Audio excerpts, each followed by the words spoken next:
Bismillahirrahmanirrahim. Bibir kulum makan agar-agar. Assalamualaikum kombel aja. Ya, good morning, selamat pagi. Ada Budin di sini yang cantik sekali. Ya, pertama-tama marilah kita panjatkan puji dan syukur kehadirat Allah Subhanahu wa Ta'ala, karena atas karunia-Nya juga kita semua dapat berhadir pada hari ini dengan sehat dan penuh semangat. Dan selawat serta salam kita aturkan kepada Nabi besar Muhammad SAW beserta kerabat beliau hingga akhir zaman. Baik, terima kasih untuk Bapak Ibu yang sudah hadir hari ini. Semoga selalu semangat dalam belajar kita hari ini. Karena kita hari ini itu belajar di sini mungkin lain guru, lain murid juga, tapi memberikan sedikit materi yang mungkin Bapak Ibu belum tahu jadi tahu. Tapi di sini juga belum masih belajar juga. Jadi kita sama-sama belajar. Dimana hari ini itu kita akan membahas mengenai aksi nyata saya yang sudah saya pelajari di modul 1, khususnya modul 1.4, yaitu tentang budaya positif, yaitu menyebarkan pemahaman dan pengalaman penerapan budaya positif. Nah, jadi selamat datang para guru-guru hebat. Mari kita belajar bersama, berkolaborasi, saling mendukung dan mewujudkan disiplin positif di sekolah kita yang tercinta ini. Ya. Baik, sebelum memasuki materi, ulun perkenalkan dulu Nita Yustina, calon guru penggerak angkatan 10. Ada fasilitator ulun Ibu Kiptiani, beliau dari Blitar. Kemudian di sini ada Ibu pengajar praktik Ibu Maulisa Fitri yang sudah beberapa kali datang ke sekolah kita. Langsung saja kita sebelum belajar bersama-sama kita merefresh otak dulu lah.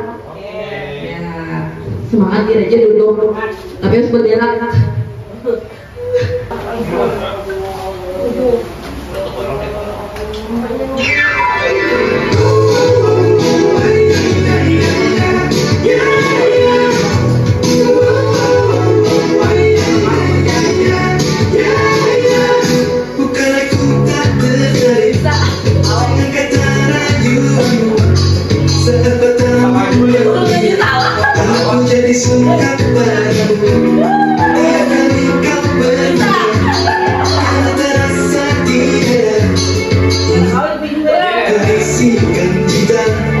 Tapi hati ini malu.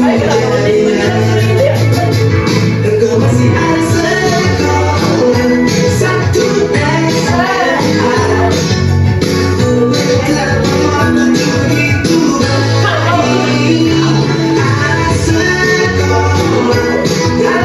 Ada sekolah datang kembali. 23 tahun lagi.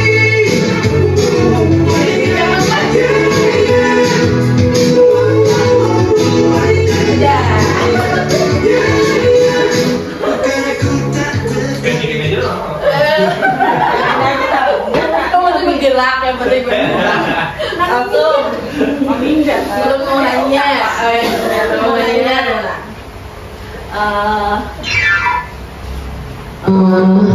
apakah Bapak Ibu setuju dengan pernyataan yang ada 3 ini, yaitu yang pertama hukuman dapat mendisiplinkan anak, kemudian pemberian hukuman dengan hal positif seperti membaca atau membersihkan halaman sekolah itu dapat meningkatkan disiplin anak. Kemudian yang ketiga, memberi penghargaan dapat meningkatkan motivasi belajar anak. Dari yang ketiga ini apakah Bapak Ibu setuju? Mana? Coba Ibu Desi. Dari yang 1, 2, 3 nih. Dari yang 1, 2, 3. Saya akan bahas yang pertama. Di situ hukuman dapat mendisiplinkan anak. dalam dunia pendidikan kata hukuman itu terlalu kasar. Ya. Kita dapat menggantinya dengan bonus misalnya. Ya, bonus. Nah, di situ kita dapat mengganti katanya dengan bonus karena anak kurang disiplin misalnya kita berikan bonus. Bonusnya itu adalah hukuman atau bonus yang mendidik. Nah, di situ anak, tapi kita mendidiknya itu dengan cara jangan gara-gara ada sesuatu ya takutan gara-gara itu aja katanya. Nah, ya bagaimana jadi kebiasaan atau jadi karakter yang tertanam dalam dirinya. Kalau yang dua sih pemberian hukuman dengan hal positif saat membaca. Nah, di sini itu lebih memberikan karakter kepada anak atau memberikan pendidikan karakter kepada anak karena di situ mendidiknya itu secara positif. Saya sangat setuju sekali kalau yang nomor 2. Sangat setuju. Ya, memberikan penghargaan dapat meningkatkan motivasi belajar anak. Penghargaannya bisa berupa apa saja. Dengan kalimat pun sudah bahagia. Iya, betul. Ada jawaban yang lain? Apa? Bisa. Sama setuju kayak Bu Desi, bisa. Ya. Jadi yang satunya kalau setuju lah. Nah, dari pertanyaan inilah nanti kita akan bersama-sama membahas tentang budaya positif. Jadi apa sih budaya positif itu? Pernah nggak buat pian mendengar budaya positif? Bu Nanda, budaya positif. Budaya positif. Budaya yang ditanamkan secara budaya tuh biasanya kan sudah ada ya kebiasaan. Nah, kalau positif yang baik ya apa ada kira-kira budaya positif tuh? Adalah nilai-nilai, ada keyakinan-keyakinan dan kebiasaan-kebiasaan sekolah yang berpihak pada murid. Iya, betul sekali. Kebiasaan lah. Kebiasaan. Betul sekali yang dijawab Ibu Nanda. Jadi budaya positif itu kayak kebiasaan-kebiasaan yang untuk berpihak kepada murid. Yang pasti positif ini kan adalah hal-hal yang baik, yang kebalikan dari negatifnya. Baik, jadi budaya positif ini adalah, nah seperti yang dikatakan Ibu Nanda tadi sudah dapat sekalinya sama jawabannya 60.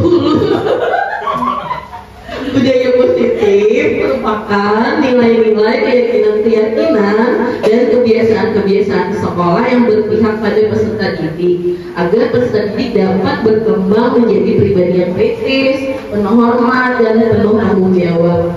Jadi budaya positif ini adalah kebiasaan-kebiasaan yang dia ciptakan ke dirinya, di mana sekolah juga harus memberikan kebiasaan tersebut kepada peserta didik yang berpihak pada mereka agar berkembang menjadi anak yang penuh dengan tanggung jawab dan hormat, kritis juga, di mana yang dikatakan Ki Hajar Dewantara bahwa pendidikan itu adalah bertujuan untuk memberi tuntunan pada siswa agar mereka mencapai kebahagiaan dan bertambah menjadi individu yang berkarakter, mandiri dan sesuai dengan kodrat tumbuh kembangnya sebagai seorang anak. Nah itu jadi budaya positif ini lahir sesuai dengan pemikiran dari Bapak Ki Hajar Dewantara. Nah jadi Bapak Ibu, untuk menerapkan budaya positif ini kita harus belajar bersama-sama dan ada tujuh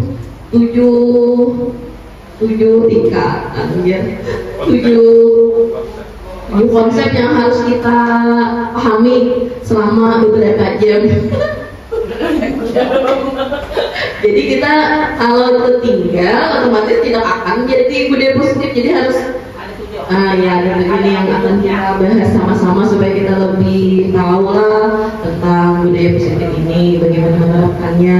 Baik, yang pertama itu adalah pembelajaran dengan paradigma baru sesuai yang diinginkan Bapak Menteri kita, yaitu mana kurikulum merdeka. Nah, jadi pembelajaran dengan paradigma baru ini merupakan pembelajaran yang dirancang berdasarkan prinsip pembelajaran berdiferensiasi atau pembelajaran yang berpusat pada murid.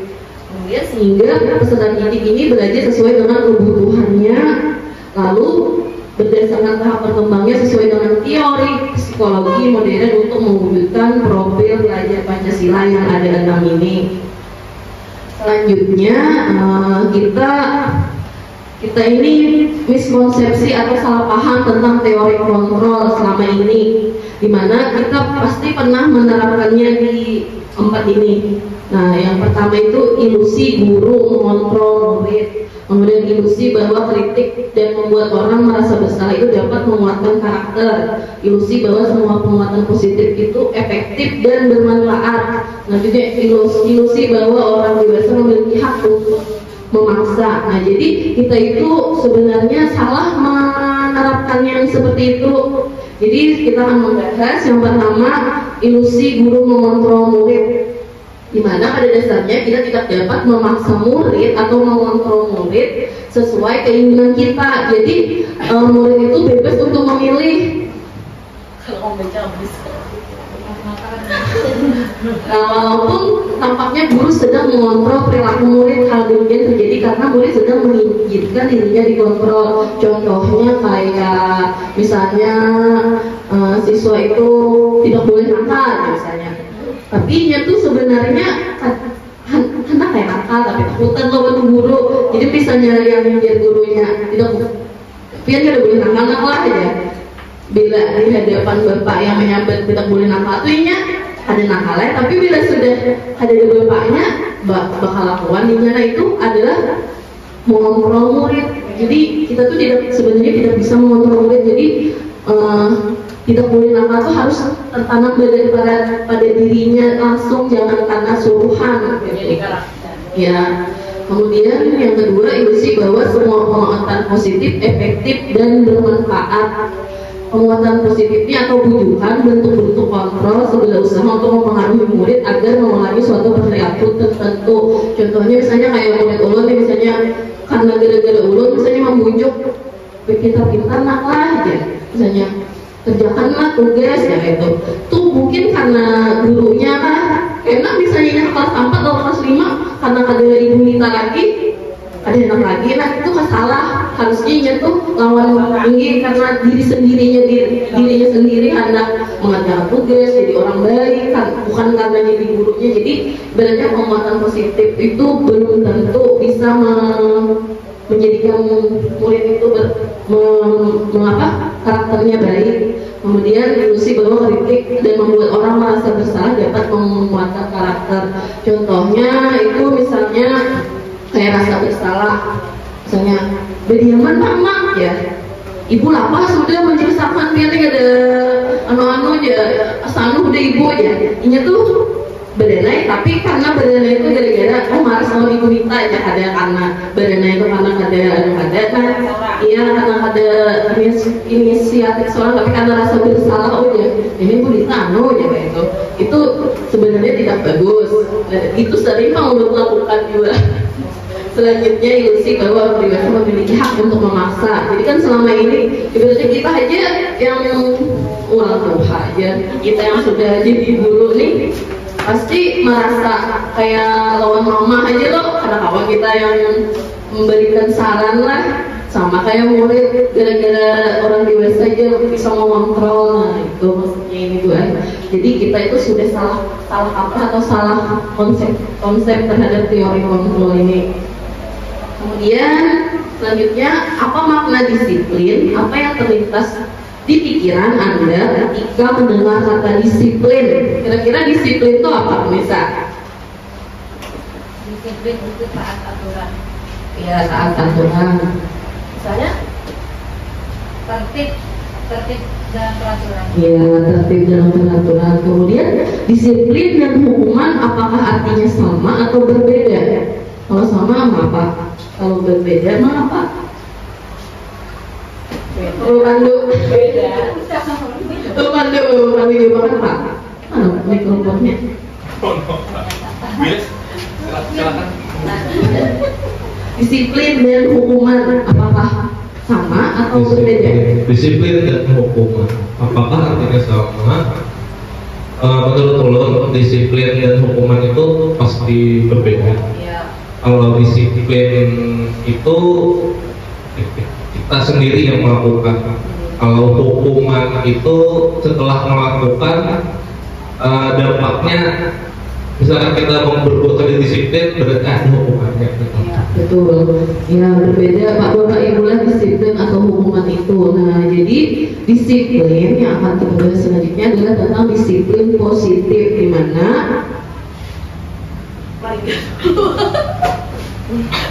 dalam budaya kita dapat kata disiplin dimaknai seseorang atau sesuatu yang dilakukan pada orang lain untuk mendapatkan kepatuhan. Kita cenderung menghubungkan kata disiplin ini dengan kata ketidaknyamanan. Kemudian sebagai pendidik, tujuan kita adalah menciptakan anak-anak yang memiliki disiplin diri sehingga mereka bisa berperilaku dengan mengacu pada nilai-nilai kebijakan universal dan memiliki motivasi intrinsik bukan ekstrinsik. Selanjutnya, disiplin positif ini merupakan salah satu cara penerapan yang bertujuan untuk menumbuhkan kesadaran serta memberdayakan anak untuk melakukan sesuatu tanpa sogokan, ancaman maupun hukuman. Jadi disiplin positif ini sebenarnya yang baik itu adalah tertanam dari dirinya sendiri, bukan karena ada sesuatu atau karena ada tata tertib kah, harusnya dari dirinya sendiri, karena sesuai dengan karakternya. Jadi kan supaya tertanam disiplin positif, otomatis kita harus menanamkannya dari dini. Kemudian dimana nilai-nilai kebajikan itu sesuai program pelajaran Pancasila membawa murid pada nilai-nilai kebijakan yang sesuai dengan profil. Itu yang ada 6: beriman dan bertakwa kepada Tuhan Yang Maha Esa dan berakhlak mulia. Kemudian berkebinekaan global, bergotong royong, mandiri, benar kritis, dan kreatif. Selanjutnya ada juga nilai kebajikan menurut Ibu Primary Years Program atau PYP, di mana ada sikap murid yang harus tertanam untuk nilai-nilai kebajikan ini. Yang pertama toleransi, terus ada rasa hormat, integritas, mandiri, menghargai, terus juga antusias, empati, keingin-tahuan, terus ada kreativitas juga, kerjasama, percaya diri, dan komitmen. Nah itu harus ibaratnya tuh dimiliki ke murid. Selanjutnya ada juga nilai pendidikan, petunjuk seumur hidup, dan keterampilan hidup atau lifelong life and life skill.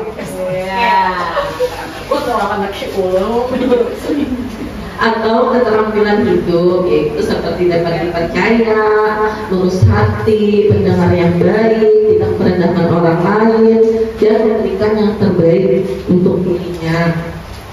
Terus selanjutnya tahapan berikutnya yaitu mengenai motivasi perilaku manusia, yaitu motivasi perilaku manusia ini merupakan dorongan yang timbul pada diri seseorang secara sadar atau tidak sadar untuk melakukan suatu tindakan dengan tujuan tertentu.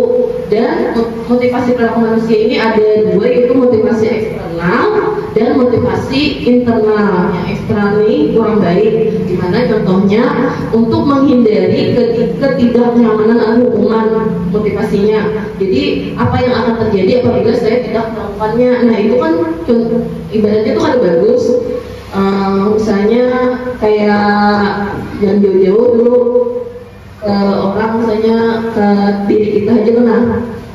Misalnya kita takutan terlambat ke sekolahan misalnya, itu gara-gara ada nyaman kalau guru lain, dan itu sebenarnya ada bagus motivasi eksternalnya. Seharusnya kita datang ke tempat waktu itu ada kenapa-napa yang ingin gara-gara diri kita sendiri aja gitu. Terus ada juga motivasi eksternal yang lain, itu untuk mendapatkan imbalan dari orang lain. Itu apa yang akan saya dapatkan apabila saya melakukannya. Contohnya misalnya, ya Bapak bilanya tepat waktu jago lain ya Bapak beri hadiah ya misalnya ya Bapak lah. Jadi lah buat kita nih penyusungnya terus datang pada paman, pada amang, ada boleh juga kayak itu karena ada imbalan. Jadi kada bagus. Dan itu juga terjadi sebenarnya udah ulun menerapkan absen ke murid. Jadi jadi ulun bilanya sungsung terus kita dapat hadiah. Nah otomatis kan itu karena iya sebenarnya kalau sebenarnya menurut ulun secara pribadi rasa baik aja kamu boleh, soalnya dari situ dulu memotivasi kalau bu karena harus kelawasan iya ini kebiasaan jadinya, tapi menurut motivasi perilaku manusia itu adalah motivasi eksternal kurang bagus. Yang bagusnya itu adalah karena tujuannya motivasi internal ini tujuannya disiplin positif, yaitu untuk menghargai diri sendiri. Saya akan menjadi orang yang seperti apa bila saya melakukannya. Jadinya tuh mereka yang memotivasi diri sendiri, Pak. Misalnya, aku kayaknya baik bila aku nih datang tepat waktu nyaman kayaknya selanjutnya ya harusnya kayak itu harus menang. Intinya tuh harus dari diri sendiri. Ya, selanjutnya, nah jadi konsep disiplin dengan identitas gagal dan identitas sukses, yaitu ada hukuman, terus ada konsekuensi atau restitusi juga. Dimana kalau identitas gagal itu hukuman, kemudian kalau disiplin yang bagus itu konsekuensi atau restitusi. Nah kalau hukuman misalnya murid anak belajar menyembunyikan kesalahan. Ini tuh kayak menyembunyikan kesalahannya. Harusnya yang baik itu murid anak belajar taat peraturan. Jadi kada papanya tuh mengeluarkan kesalahannya. Berarti katanya emang itu kada bagus gitu kan. Dan murid anak belajar memecahkan masalah. Oh kayak apa caranya supaya kesalahanku ini ada ibaratnya tuh yang disembunyikan lah harus dipecahkan bersama-sama. Kemudian ada juga kalau hukuman mencoba mengontrol anak dengan penguatan negatif seperti membayar impas kesalahan. Biasanya kayak yang dihukum kalau tidak membuat kesalahan kita hukum. Nah harusnya konsekuensi ini mencoba mengontrol anak dengan penguatan positif, lebih ke kayak caranya berubah menjadi yang baik. Kemudian anak paham bahwa dirinya sendiri yang pegang kendali kontrol, itu restitusinya. Selanjutnya hukuman, dampak pada murid marah, merasa bersalah, rendah diri, mengasihkan diri gara-gara hukuman.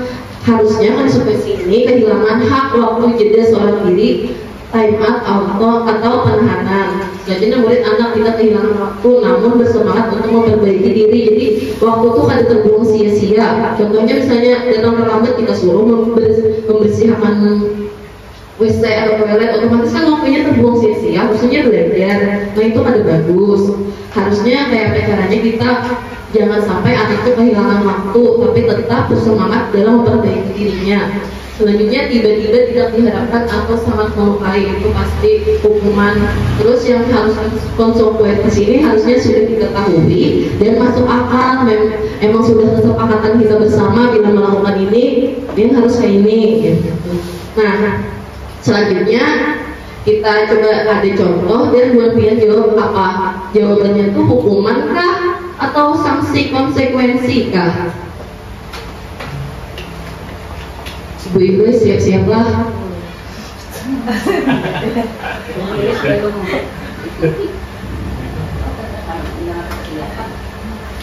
Ibu jawab ya.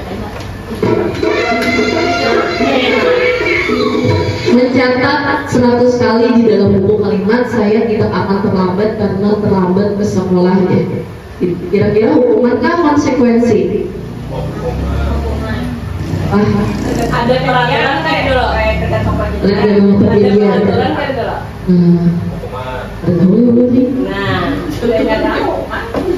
Kalau ada peraturan, Berarti hukuman. Kalau tidak ada peraturan, Konsekuensi. kita coba jawabannya konsekuensi. Ya, berarti itu kan mencatat tuh, tapi mencatatnya pas di bidang pas masuk di kelas, jangan pas jam olahraga terlambat kita suruh mencatat, otomatisnya ketinggalan kalau ini. Nah selanjutnya lari mengelilingi lapangan basket 2 kali karena terlambat hadir di sekolah. Itu bisa hukuman. Pasti hukuman. Apa boleh? Hukuman. Iya, hukuman. Next. Murid diminta bertelanjang kaki sepanjang hari karena tidak menggunakan sepatu warna hitam sesuai peraturan sekolah. Konsekuensi ke hukuman. Konsekuensi.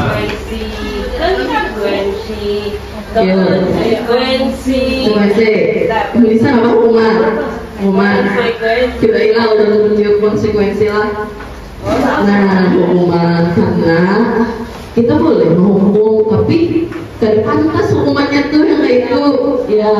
Terus kehilangan 10 menit jam istirahat untuk mengerjakan tugas karena terlambat datang dan tertinggal pelajaran selama 10 menit. Konsekuensi.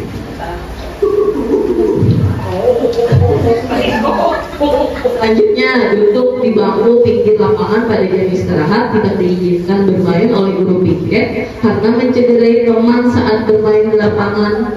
Ini tuh kayak disuruh merenung.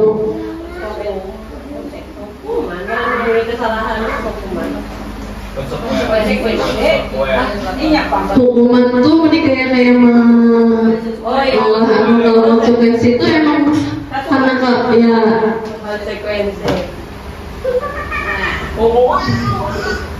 Selanjutnya, membersihkan coretan yang dibuatnya di meja tulis. Ini mencoret-coret di meja. Kenapa jadi Ya. Itu sebenarnya kita udah menghukum boleh, karena itu membersihkan. bertanggung jawab? Berdiri di depan kelas sambil mengangkat kaki satu kan tidak bisa menjawab pertanyaan. Ya. Selanjutnya, membersihkan WC sekolah karena mematahkan pensil kawannya. Aturannya berantakan. Iya, bujur, berarti apa hukuman? Bujur, harusnya mah ganti, gak boleh ya atau pergi. Nah, membersihkan halaman sekolah karena terlambat hadir ke sekolah.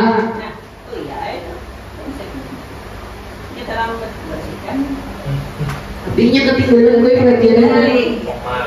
Berarti hukuman. Konsekuensi. Halaman bersih. Halamannya jadi bersih. Oh iya. Menyiram tanaman di taman sekolah karena tidak mengerjakan tugas. Menyiram.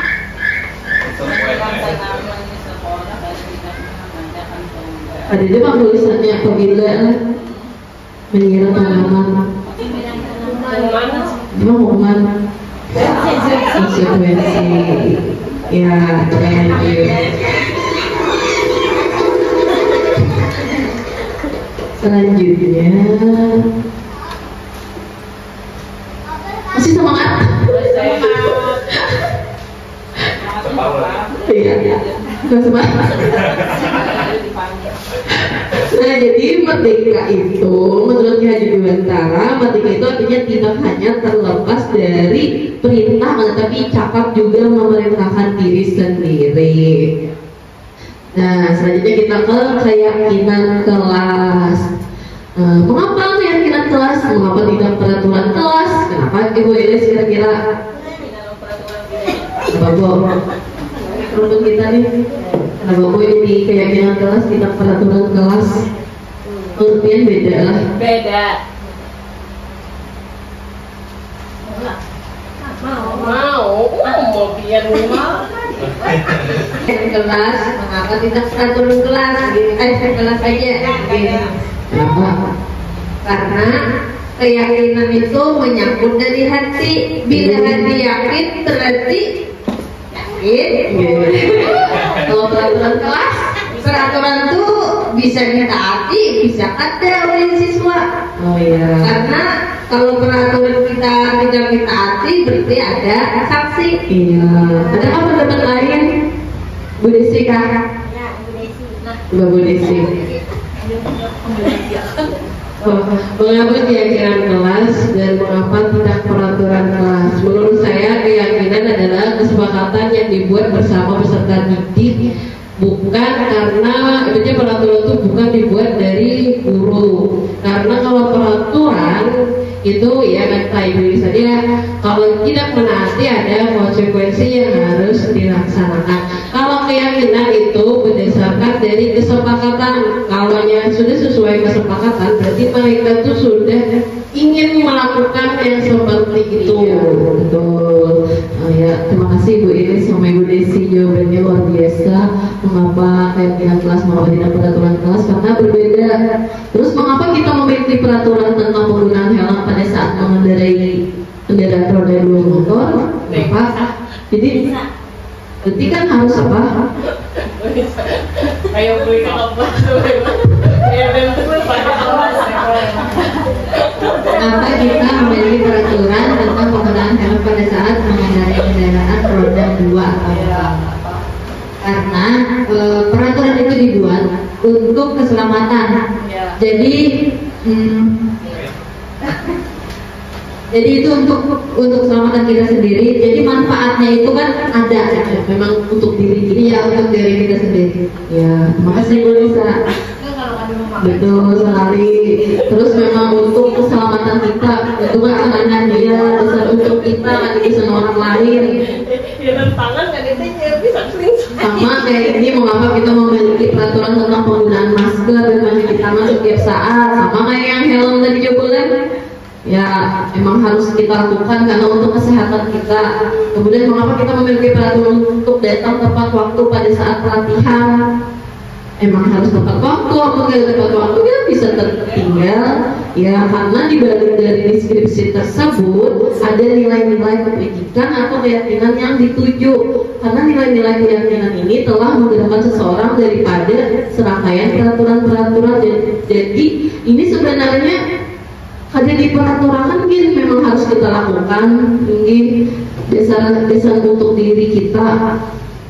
Jadi selanjutnya keyakinan kelas itu adalah berupa pernyataan yang universal, yang mudah diingat, terus dipahami dan harus diterapkan dalam lingkungan sekolah. Dan benar sekali kata Ibu Ines tadi, keyakinan kelas ini berbeda dengan peraturan kelas karena keyakinan kelas ini fokus pada nilai-nilai positif. Berbeda dengan peraturan kelas, kayak peraturan kelas tuh tidak boleh ini, tidak boleh itu katanya. Kalau keyakinan kelas ini lebih fokus ke nilai-nilai yang positif yang ingin ditumbuhkan pada murid dan bukan pada yang harus dipatuhi. Jadi keyakinan kelas ini ibaratnya tuh bagus sekali kita terapkan di sekolahan, di kelas kita, dimana keyakinan kelas itu bisa menumbuhkan karakter baik, bukan seperti kayak peraturan tadi. Kalau keyakinan kelas ini, kalau peraturan harus dijalankan, kalau keyakinan kelas harus kita lakukan kayak di diri kita. Dan bagaimana tahapan pembentukan keyakinan kelas, yaitu lebih abstrak dari peraturan.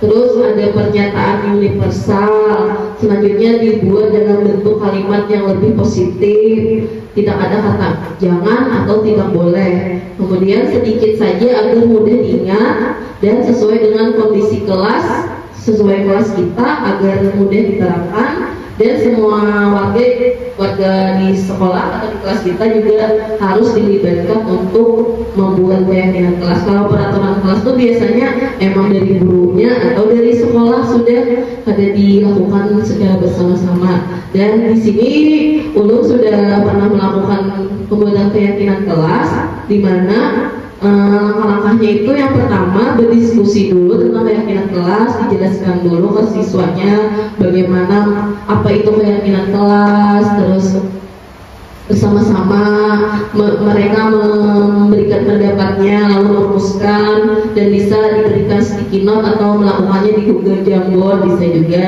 Kalau di sini Ulun semalam tuh dipakai sticky note karena untuk sambil melatih siswa dengan menulis. Kalau kelas tinggi bisa menggunakan kayak Google Jamboard. Kemudian selanjutnya disepakati membuat keyakinan kelas tuh bisa pakai tanda tangan kah atau stempel supaya lebih greget jadinya tuh, supaya melakukan. Kemudian lalu menempelkannya di tempat yang mudah dilihat. Contohnya ini nih, supaya ini tuh bisa membaca. Dan ini adalah keyakinan kelas yang sudah kami buat bersama-sama.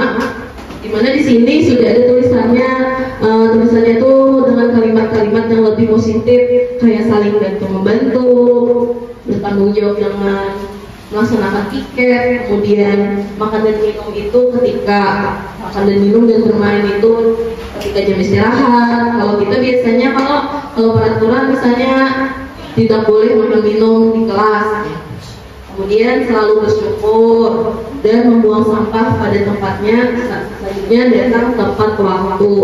Nah, itu adalah bentuk dari keyakinan kelas. Dan semoga kita nanti pas di pelajaran berikutnya bisa melakukan keyakinan kelas di kelas-kelas kita masing-masing. Selanjutnya, nah ada contoh-contoh kalimat di mana peraturan dan keyakinan itu berbeda.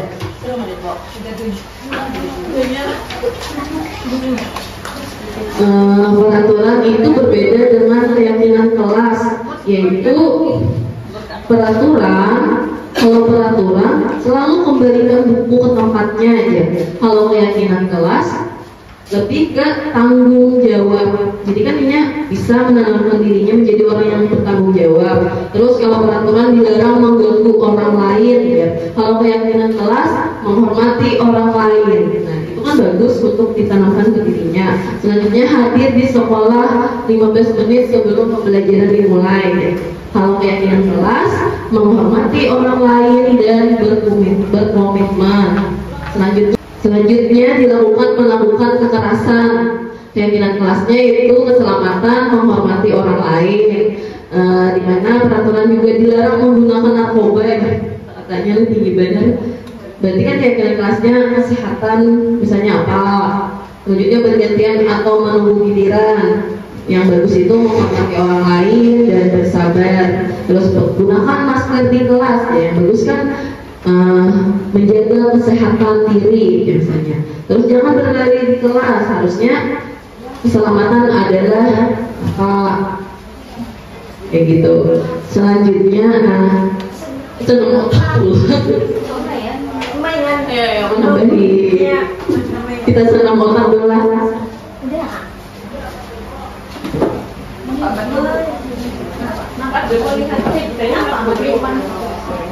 Ini duduknya Bapak. Yang penting kita berdebat. Lain lagi musiknya.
Selanjutnya kebutuhan dasar manusia. Nah, jadi kebutuhan dasar manusia itu ada 5. Pertama, bertahan hidup. Mana pasti? Ya. Ya, masih semangat? Ya, alhamdulillah. Selanjutnya kita akan membahas tentang kebutuhan dasar manusia, di mana ada 5 kebutuhan dasar manusia. Yang pertama, bertahan hidup. Kedua, kasih sayang dan rasa diterima. Ketiga, penguasaan. Keempat, kebebasan. Dan kelima, kesenangan. Kita pasti butuh bertahan hidup. Dengan cara apa, Nanda? Bertahan hidup makan, terus kasih sayang dan rasa diterima. Maksudnya nggak betul, Bu Lisa? Kasih sayang, kebutuhan dasar manusia pasti ingin disayang, terus merasa ingin harus rasa diterima. Selanjutnya, kebutuhan dasar manusia pasti manusia itu ingin penguasaan kayak maksudnya Bu Ines, berkuasa, boleh ya Bu? Penguasaan, kamu ingin ingin dicapai, dia diinginkan, nah betul. Terus kebebasan, pasti manusia tuh ingin bebas. Ya, selanjutnya kesenangan ya, Bu Pandu, kesenangan. Bahagia, Pak Red. Iya, hendak sampai mungkin sedih terus tidak, karena status emot nangis, pasti dan beritaan manusia pasti ingin kesenangan. Nah, baik, di sini ada beberapa kalimat. Kira-kira jawabannya bertahan hidup kan, kasih sayang dan menerima kah, penguasaan kah, kebebasan kah, kesenangan? Ini ibu guru bilang, nih murid lah, kira-kira murid tuh kebutuhan dasarnya apa? Ibu guru bilang, aku tidak boleh bersenandung sewaktu mengerjakan tugas, katanya kelas harus tenang, tidak ada suara, padahal kan aku suka dan senang menyanyi. Kira-kira kenapa? Pasti muridnya misalnya nyetu kayak yang gitu. Berarti apa? Tenang. Terus nomor 2, ibu guru tidak menyapaku hari ini, padahal aku pakai jepit rambut baru ya. Kayak ada dikerjakan gurunya, berarti apa? Ya, kasih sayang. Tadi kesenangan, kasih sayang. Kalau yang ketiga, aku bosan masa belajarnya cuma gitu-gitu aja dengan ibu guru aja ya. Jadi kayak bosan. Makanya kira-kira apa? Kebebasan kah, penguasaan kah? Kebebasan. Ya, kebebasan. Kesenangan, kasih sayang, kebebasan. Keempat, aku sebel gambarku tidak rapi, malah ibu guru nunjukin ke teman-temanku di depan kelas, di tampilan gurunya. Rasa ingin diterima. Nah, apa? Kasih sayang dan rasa diterima. Coba kita lihat jawabannya.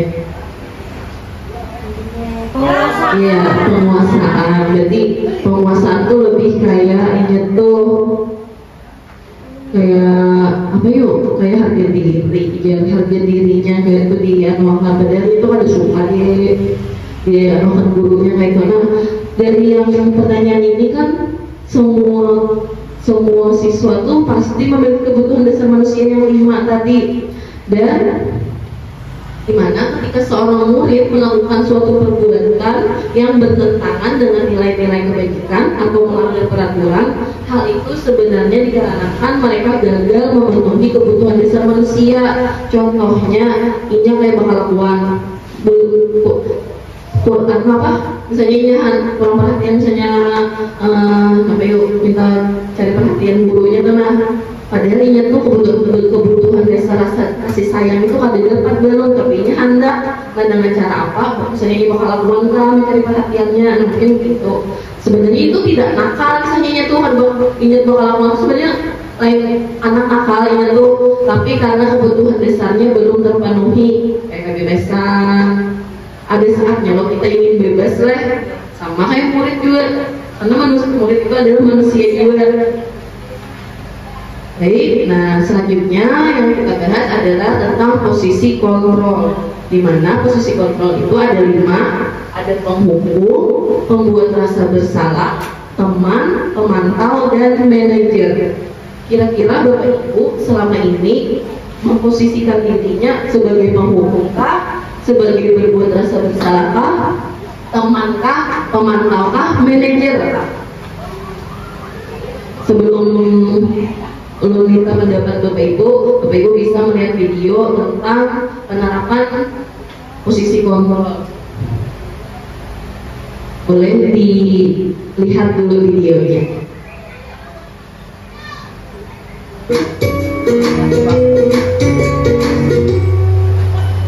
Salam bahagia Ibu dan Bapak guru hebat. Dalam penerapan disiplin positif restitusi, salah satu program yang dikembangkan adalah 5 posisi kontrol. 5 posisi kontrol dalam restitusi adalah proses perjalanan seorang pendidik agar dapat mengenali dirinya. Pada video kali ini, kita akan membahas tentang 5 posisi kontrol yang dikembangkan oleh Diane Gosson dan contoh penerapannya.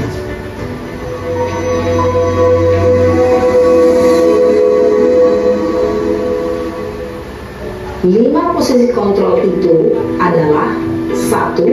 Posisi penghukum, 2. Posisi pembuat merasa bersalah, 3. Posisi teman, 4. Posisi pemantau atau monitor, dan 5. Posisi manajer. Untuk lebih memahami kelima posisi tersebut, mari kita saksikan kasus Naren yang terlambat hadir 20 menit di sekolah dan melihat bagaimana kelima posisi kontrol dalam menghadapi masalah tersebut.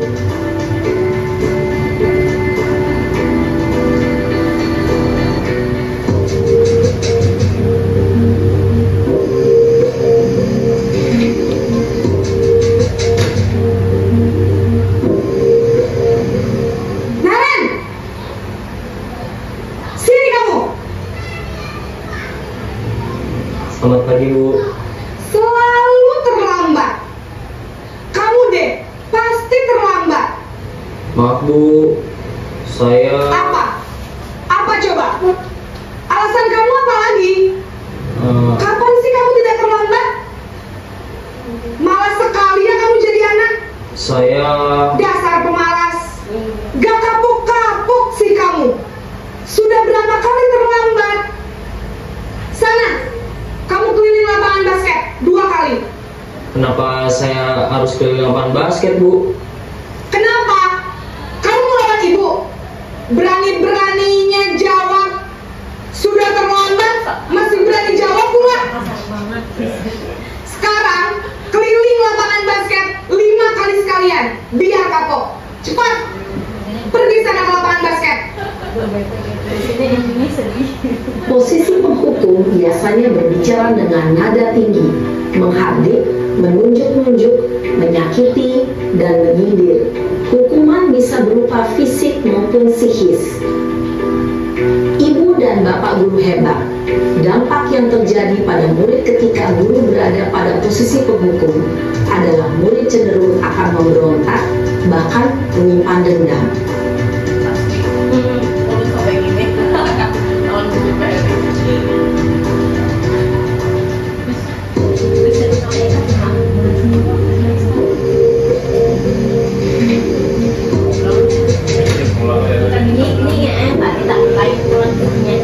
Naren, ayo lain kata-katanya pulang. Selamat pagi, Bu. Naren. Kamu kenapa terlambat lagi, nak? Ya Tuhan, Naren. Kamu senang ya bikin ibu susah ya? Kalau kamu terlambat lagi, nanti ibu yang ditegur bapak kepala sekolah, nak. Disangka ibu tidak bisa membina kamu. Duh, gimana ini? Maaf, Bu. Duh, Gusti Naren. Kamu suka ya kalau ibu ditegur bapak kepala sekolah?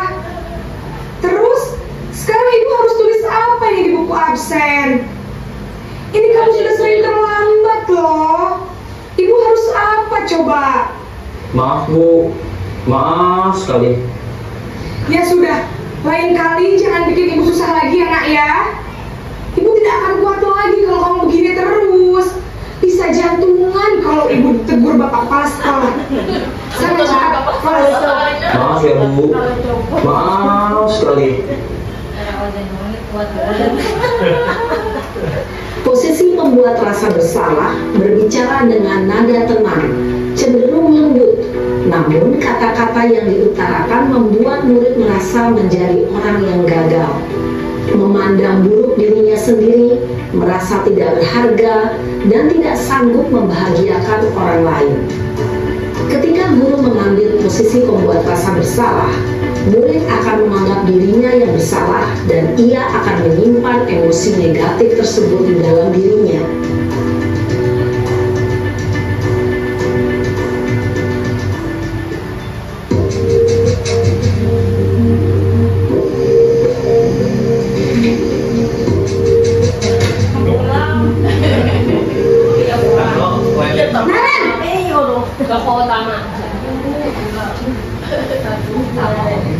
Selamat pagi Bu. Wah, sudah jam berapa ini nak? Terlambat lagi ya sayang. Iya Bu, habis ibu saya lupa bangunkan saya Bu. Kamu malah menyalahkan ibu kamu. Kamu bukan yang paling kencang. Kok terlambat sih? Iya Bu, saya memang terlambat bangun tadi. Jadi biarpun saya lari kencang, tetap gak kekejar Bu. Ya sudah sana, nanti lain kali larinya lebih kencang lagi ya, biar gak terlambat lagi.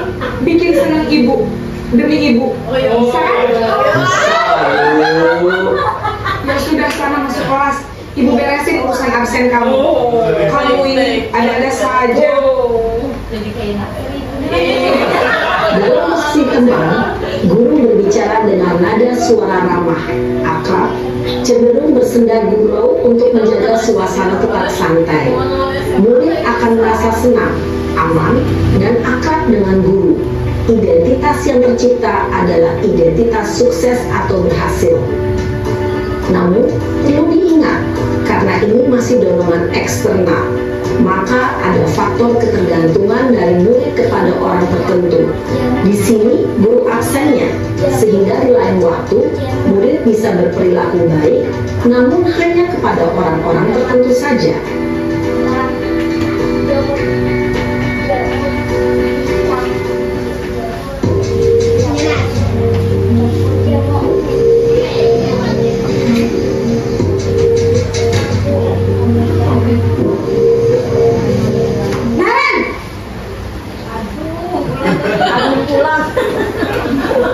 Selamat pagi Bu. Naren, apa peraturan sekolah kita tentang jam berapa kita harus masuk sekolah, nak? Kita harus di sekolah jam 7 Bu. Iya betul, sekarang sudah jam 7.20. Naren sudah tahu konsekuensinya jika terlambat hadir. Paham Bu. Saya harus tinggal kelas pas jam istirahat selama 20 menit. Iya benar, konsekuensinya demikian. Jadi nanti jam 9.30 pas istirahat, kamu harus tinggal di kelas, kerjakan tugas tambahan untuk ketertinggalan kamu, ya? Baik Bu. Posisi pemantau mengandalkan penghitungan atau data untuk mengontrol murid. Guru mengarahkan murid berdasarkan peraturan dan konsekuensi. Seorang pemantau menunjukkan bahasa tubuh dan ekspresi wajah yang datar dan cenderung formal.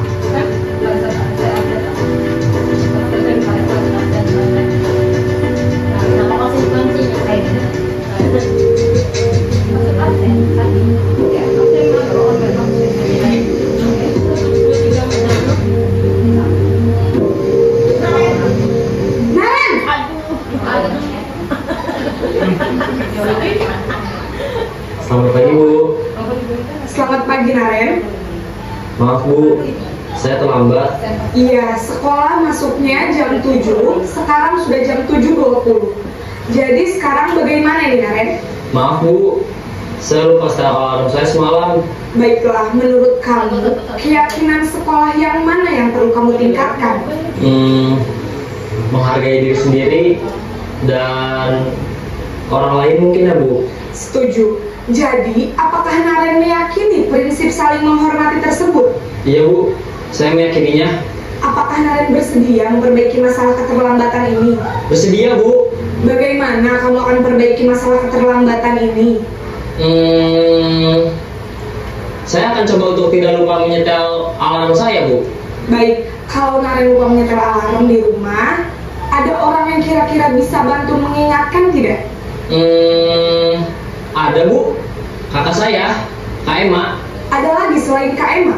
Selain Kak Emma, ada ibu saya. Baik, jadi yang mengingatkan Naren adalah Kak Emma dan ibu kamu ya? Kira-kira akan mulai setel alarm kapan nih Naren? Setelah pulang sekolah, akan segera saya lakukan. Baik, jadi Naren akan setel alarm untuk bangun besok pagi dan akan diingatkan oleh kakak dan ibunda Naren ya. Ada lagi yang mungkin perlu dilakukan Naren agar tidak terlambat bangun lagi? Tidak ada Bu. Baik Naren, terima kasih untuk kerjasama kamu. Sekarang kamu perlu kembali ke kelas untuk belajar. Baik Bu, terima kasih. Posisi manajer adalah posisi kontrol yang disarankan untuk membimbing murid memiliki sikap disiplin yang positif, yaitu murid yang mandiri, bertanggung jawab, dan dapat memecahkan masalah. Tujuan dari posisi ini adalah agar murid dapat berefleksi atas tindakannya. Guru akan dengan tulus memberikan pertanyaan-pertanyaan bermakna, sehingga membuat murid dapat belajar dari kesalahannya dan mencari sebuah solusi untuk menyelesaikannya. Ibu dan Bapak guru hebat, setelah mengamati adegan kelima posisi kontrol tadi, kira-kira posisi mana yang paling ideal? Posisi mana yang dapat menunjang motivasi intrinsik murid? Ya, tentu posisi manajer.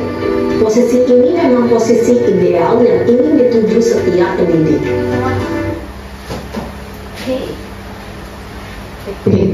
Nah, dari video tadi kira-kira Bapak Ibu kira-kira selama ini apa posisi kontrol yang Bapak Ibu ini yang pernah dilakukan? Yang baiknya sudah tahu kita manajer. Nah, kalau Bapak Ibu Bang yang pernah itu apa? Ibu Desi? Pemantau. Ibu Lisa? Teman. Bu Puja? Teman. Bu Pandu? Teman pemantau. Ibu Desi? Teman pemantau. Ibu Nanda Bang? Teman. Teman Ibu Nanda ya. Kalau ulun membuat rasa bersalah dan teman yang pernah ulun lakukan. Jadi penghukum ini kayak misalnya patuhi aturan sekolah, lalu berdiri di depan barisan ya kayak lebih menghukum. Kemudian kalau membuat rasa bersalah ini berapa kali bu guru harus memberitahu kamu, bu guru kecewa sama kamu. Terus kalau teman nih lebih kayak kata-kata ayolah, kayak lebih akrab ke murid, ayolah yang tertib buat bu guru bangga, kali ini tidak apa-apa salah. Terus kalau pemantau juga, kamu sudah melanggar, apa peraturan dan konsekuensinya? Terus yang paling bagus tadi adalah manajer, yaitu apakah kamu tahu kesalahanmu, kira-kira bagaimana kamu perbaiki kesalahannya. Nah, jadi selama ini kita sudah menerapkan posisi kontrol yang ibaratnya tuh bukan salah bang lah, cuma kurang pas. Yang pas itu adalah tentang manajer. Nah, dimana posisi kontrol seorang guru yang manajer atau manajer, guru berbuat sesuatu bersama murid, mempersilahkan murid untuk mempertanggungjawabkan perilakunya tersebut, kemudian dan mendukung murid agar dapat menemukan solusi atau permasalahan sendiri. Kemudian posisi manajer ini mengacu pada restitusi yang dapat menjadikan murid sebagai manajer bagi dirinya sendiri, sehingga tercipta identitas positif berhasil pada diri murid. Nah, dimana kita bisa, kalau kita menjadi seorang guru yang posisi kontrolnya manajer ini, yang pasti akan membawa karakter baik untuk murid itu sendiri, kemudian bisa memecahkan masalah supaya dia tidak mengulangi kesalahannya. Nah, lalu kita tadi lebih membahas tentang restitusi. Nah, apa sih restitusi? 3 restitusi, yaitu sebuah cara menanamkan disiplin positif pada murid. Mungkin ini kalau menurut Ulun yang paling akhir dan paling penting yang harus kita pelajari untuk menciptakan budaya positif ke murid dan disiplin positif juga. Dimana pengertian restitusi itu adalah proses menciptakan kondisi bagi murid untuk memperbaiki kesalahan sehingga mereka bisa kembali pada kelompok mereka dan karakternya lebih kuat lagi. Dimana ciri-ciri restitusi yaitu bukan menebus kesalahan namun belajar dari kesalahan, terus memperbaiki hubungan juga, tawaran bukan paksaan, jadi atas dasar dirinya sendiri bukan karena memaksa. Lalu menuntut untuk melihat ke dalam dirinya, terus mencari kebutuhan dasar yang mendasari tindakannya tersebut, terus fokus pada karakter bukan tindakan, dan menguatkan dan fokus pada solusi, dimana kita akan mencari solusi secara bersama-sama jika siswa tersebut melakukan kesalahan. Nah, jadi tiga restitusi dalam penyelesaian masalah tujuannya adalah menghasilkan murid yang mandiri dan bertanggung jawab, yaitu guru yang berperan sebagai manajer tadi harus menerapkan segitiga restitusi, di mana segitiga restitusi itu ada 3, yaitu menstabilkan identitas, validasi tindakan yang salah, dan menanyakan keyakinan. Nah, jadi ada 3 segitiga restitusi itu yang harus kita lakukan secara bertahap, yaitu pertama menstabilkan identitas.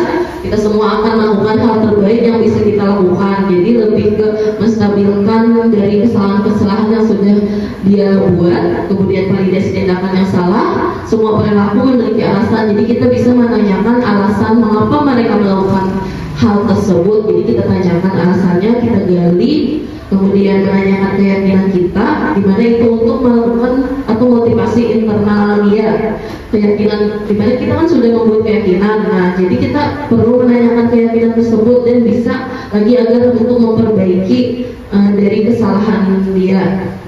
Nah, jadi Ulun pernah melakukan segitiga restitusi ke murid Ulun sebagai tugas di modul 1.4. Ini hanya contoh lah, bukan karena muridnya membuat kesalahan dan Bapak Ibu bisa melihatnya.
Masih ingat ya film kelas kita?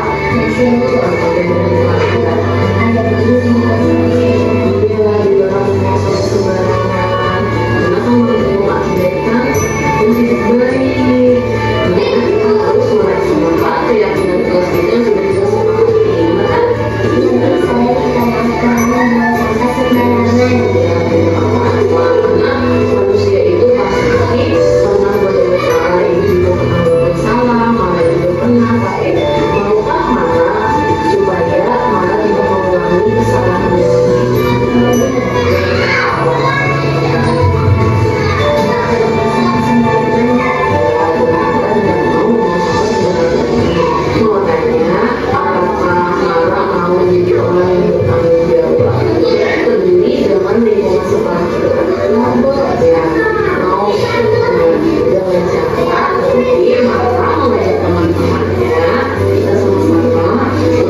diambil terus langsung dibawa ke tempatnya.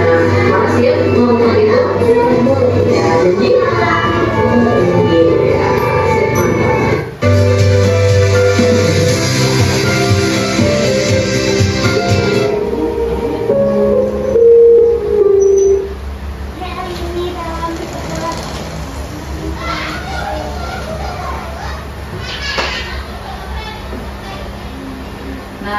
jadi tadi contoh penerapan segitiga distribusi. Menurut Bapak itu kan kayak membuang sampah tuh sebenarnya lah ibaratnya tuh ada perlu dihukum ya, ada perlu digaduhi kan ada apa-apa lah ibaratnya tuh bila membuang sampah ambil nak dia pulang ya. Tapi kan itu tidak ada dampak baik di seninya, jadi kita perlu untuk menggali atau memecahkan masalah, walaupun itu masalahnya hanya masalah sepele kayak membuang sampah sembarangan tadi. Nah, jadi dari yang penerapan segitiga distribusi, kira-kira Bapak Ibu paham lah kita harus apa dulu. Pertama tadi ya Pak, menstabilkan identitas, ditemui dulu apa Bu bisa tadi pertama-tama menstabilkan identitasnya. Kayak mencari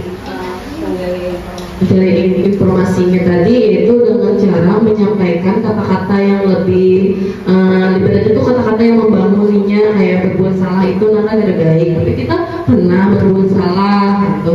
Terus supaya dia tuh sadar dengan kata-kata kita, tapi dengan kata-kata yang membangun. Kemudian kayak validasi.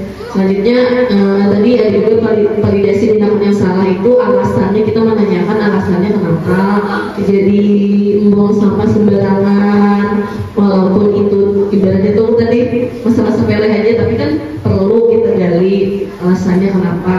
Dan selanjutnya menanyakan keyakinan. Kalau menanyakan keyakinan itu lebih ke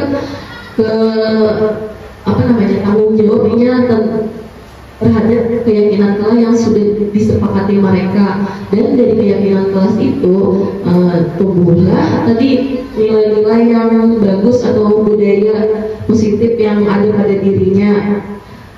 Jadi dari segitiga restitusi tersebut, guru bisa menjadi kontrol sebagai manajer, di mana Pak Tulun bahas lagi untuk menstabilkan identitas itu seperti kata-katanya, misalnya berbuat salah itu tidak apa-apa nah, kemudian tidak ada manusia yang sempurna, terus ibu juga pernah melakukan kesalahan misalnya seperti itu, tapi kita harus merubahnya, kemudian kita bisa menyelesaikan masalah ini.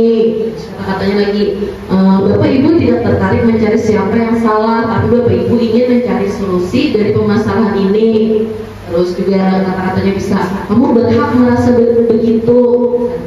Terus apa kamu sedang menjadi teman yang baik buat dirimu sendiri?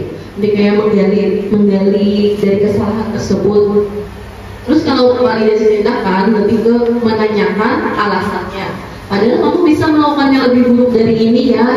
Terus kamu pasti punya alasan mengapa melakukan hal itu. Terus kamu patut bangga pada dirimu sendiri karena kamu telah melintasi sesuatu yang penting buat kamu. Terus kamu boleh mempertahankan sikap itu, tapi kamu harus menambahkan sikap yang baru. Ibaratnya itu juga kalau emang alasannya tuh bagus, tapi kita bisa menyampaikan kata-kata yang seperti ini.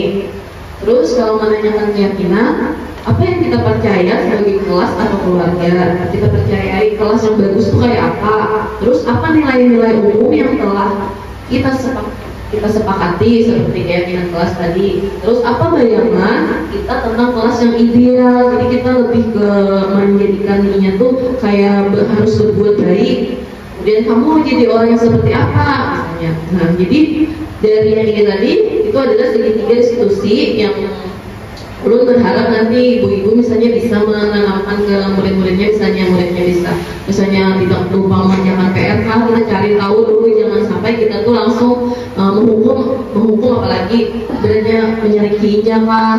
Jadi kita cari tahu dulu alasannya dari berdasarkan pembelajaran tadi pertama. Tapi tadi apa Bu Ilis pertama menstabilkan identitas, terus validasi. yang salah. Dan yang ketiga apa Nanda? Menanyakan keyakinan. Jadi kita membuat keyakinan kelas dulu di awal pembelajaran. Nah itu bisa juga walaupun ibaratnya kayak Nanda guru olahraga sama guru agama bisa kita tempelkan karena di dinding-dinding misalnya itu keyakinan untuk pelajaran agama bisa. Nah jadi sampai sini apakah ada yang ingin ditanyakan? Kalau ada yang belum kurang paham, alhamdulillah. Langsung luar biasa. Alhamdulillah. Oke aja kita teman terus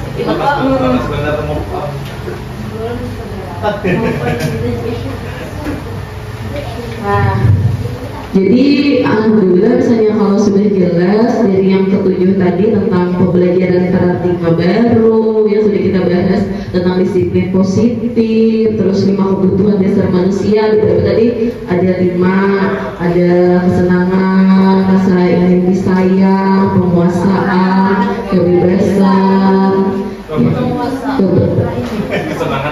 ya.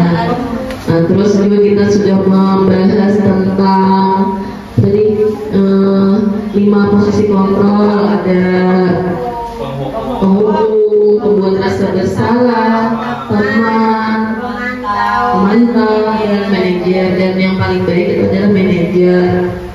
Kemudian yang terakhir untuk menjadi manajer kita harus segitiga restitusi. Nah itu yang harus kita tanamkan, kita pelajari. Ulun ini sebenarnya hanya ini juga menanamkan, padahal kita sudah diberikan materi oleh Bapak oleh. Nah, semoga dengan ini kita bisa membiasakan walaupun ibaratnya tuh sekali 2 kali kan, jadi kita bisa menerapkan dan menjadi kebiasaan kita. Nah jadi amin. Nah jadi untuk menutup ini, dalam penerapan budaya positif hendaknya guru mempunyai standar kepribadian yang profesional dan sosial yang baik, di mana guru mampu merefleksi dirinya dalam posisi kontrol saat ini, bagaimana perjalanan dirinya sebagai among atau manajer yang menuntun murid-muridnya menjadi insan yang mandiri, merdeka, dan bertanggung jawab. Jadi mulai dari diri kita dulu juga berubah, ibaratnya tuh jangan asal menyuruhi murid, tapi seorang kadang kayak gitu. Jadi menanamkannya dulu ke diri kita, terus barulah kita menuntun murid-murid kita menjadi insan yang mandiri, merdeka, dan menjadi bertanggung jawab. Nah, sampai sini sudah jelas? jelas. Alhamdulillah. Semoga kita semuanya menjadi guru-guru hebat. Amin. Bisa menerapkan budaya positif, karena ibaratnya tuh bagus benar kalau memang berataan murid itu bisa menerapkan budaya positif tanpa harus emang dari dirinya sendiri. Ya baik, untuk itu alhamdulillah materi kita hari ini sebenarnya sudah berataan ulun sampaikan, dan ulun juga masih belajar. Semoga kita saling belajar satu sama lain. Misalnya ada yang perlu didiskusikan, kita bisa berkolaborasi bersama-sama, membahas bersama-sama. Misalnya kayak Ibu Nanda ada masalah murid, ada perlu sorangan aja manui muridnya, karena bisa minta bantuan. Kalau ada pas lagi macet olahraga, ada muridnya yang bakal keluar misalnya, nah bisa kita menerapkan segitiga distribusi supaya ini lebih bagus. Indonesia juga bisa. Pokoknya kita saling membantu. Nah untuk itu mungkin untuk aja sudah diskusi kita hari ini, karena sudah waktunya sejam lebih dan minggunya ada habis.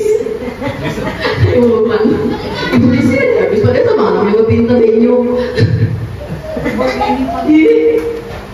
Nah baik, ulun tutup aja lah diseminasi ulun hari ini tentang penerapan budaya positif kita di sekolah. Semoga apa yang ulun sampaikan bisa diterima, bisa dipelajari, dan bisa diterapkan untuk sekolah kita dan untuk diri kita. Baik, ulun ucapkan minta maaf bila ada kata-kata ulun yang salah atau ulun juga gereja. Burung irian, burung cenderung bersih. Cukup sekian dan terima kasih. Assalamualaikum warahmatullahi wabarakatuh.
berbanding yang baik. Nah, jadi ini lebih ke kata-katanya atau sesuatunya itu kalimat-kalimat yang positif yang harus kita terapkan di kelas kita. Jadi Dian semuanya akan membuat satu, nanti Ibu beri di sini ditulis kalimat atau sesuatu kata yang berhubungan dengan yang harus kita lakukan di kelas ini, apa saja yang baik-baik, kalimat-kalimat positif. Misalnya, Pak, tadi aku membersihkan kelas, terus apa lagi? Yang bagus-bagus apa? Baik hati.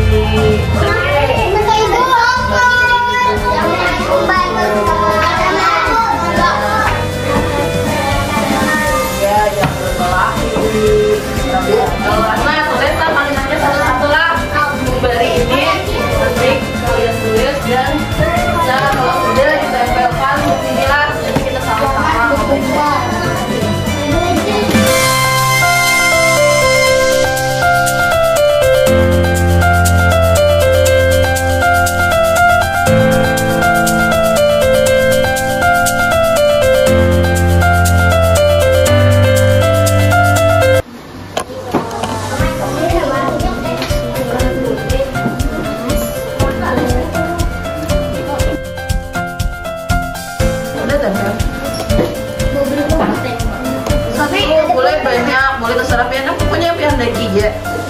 Tulis satu aja.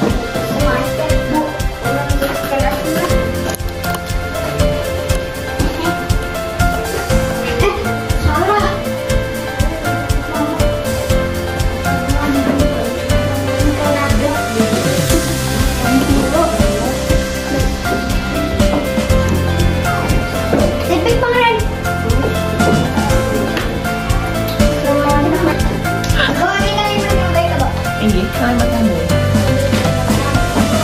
Sintik.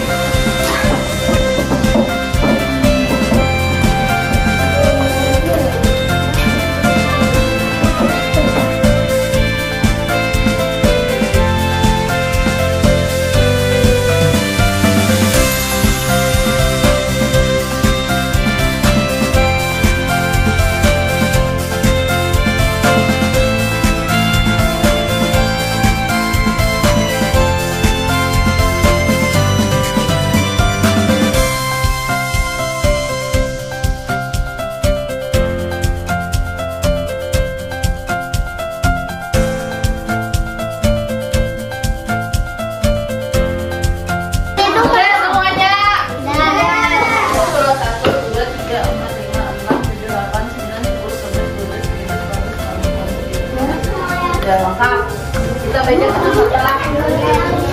Baca dulu sama-sama.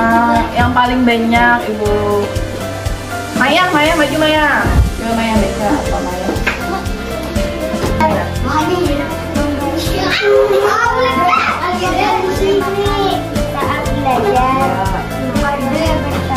Berkelahi. Ya, banyak lah membersihkan kelas. Makasih Maya. Imi membantu teman saat piket, membersihkan kelas. Kakak Naomi menyapu bersih. Ia membantu teman. Teman tidak boleh makan di kelas pas belajar. Saya membantu teman.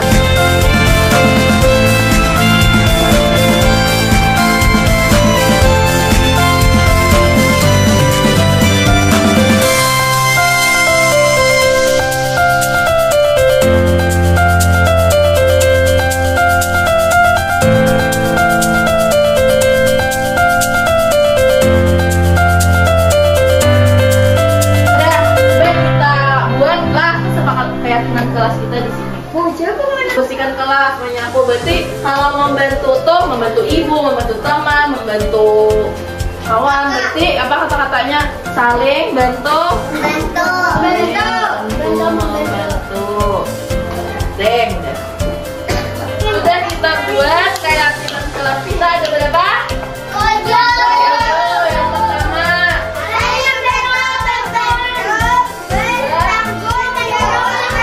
Nomor 4 baca.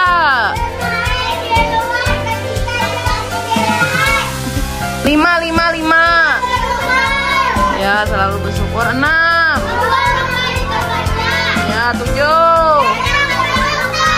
Ya, nah itu adalah keyakinan kelas kita.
Nih keyakinan kelas kita.